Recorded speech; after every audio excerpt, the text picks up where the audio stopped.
राज्यसभा में बीजेपी सांसदों की संख्या बढ़कर 87 हो गई है। मनोनीत सांसद सतनाम सिंह संधू बीजेपी में शामिल हो गए हैं। बीजेपी में शामिल होने के बाद उन्होंने बीजेपी अध्यक्ष जेपी नड्डा से मुलाकात की। दल बदल विरोधी कानून के तहत मनोनीत सांसद राज्यसभा में मनोनयन के 6 महीने के भीतर किसी भी राजनीतिक दल में शामिल हो सकते हैं।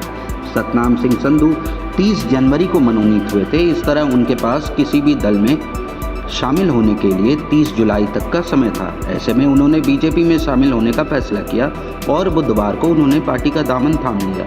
इससे पहले राज्यसभा में बीजेपी की सदस्य संख्या 86 पर आ गई थी। हालांकि अब सतनाम सिंह संधू के भाजपा में शामिल होने से यह संख्या फिर से 87 हो गई है। फिर भी राज्यसभा में पार्टी के सदस्यों की संख्या अभी भी 90 से नीचे है, जो बीजेपी के लिए चिंता का विषय है। इसी महीने केंद्र सरकार की तरफ से नामित 4 सांसदों का कार्यकाल खत्म हो गया है। इसके बाद राज्यसभा में बीजेपी सांसदों की संख्या घटकर 86 हो गई थी। वहीं एनडीए के पास अभी भी ऊपरी सदन में 101 सांसदों की ताकत ही है, जो बहुमत से काफ़ी कम है। ऐसे में बीजेपी का फोकस अब राज्यसभा में बहुमत जुटाने पर होगा।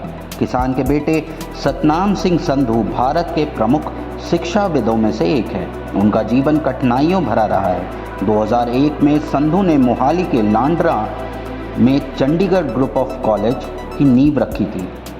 2012 में चंडीगढ़ विश्वविद्यालय का गठन किया था। उन्होंने लाखों छात्रों को वित्तीय मदद भी दी है। इसके साथ ही वह 2 गैर सरकारी संगठनों इंडियन माइनॉरिटीज़ फाउंडेशन और न्यू इंडिया डेवलपमेंट फाउंडेशन के जरिए स्वास्थ्य और कल्याण में सुधार और सांप्रदायिक सद्भाव को आगे बढ़ाने के लिए बड़े पैमाने पर सामुदायिक प्रयासों में सक्रिय रूप से शामिल रहे हैं।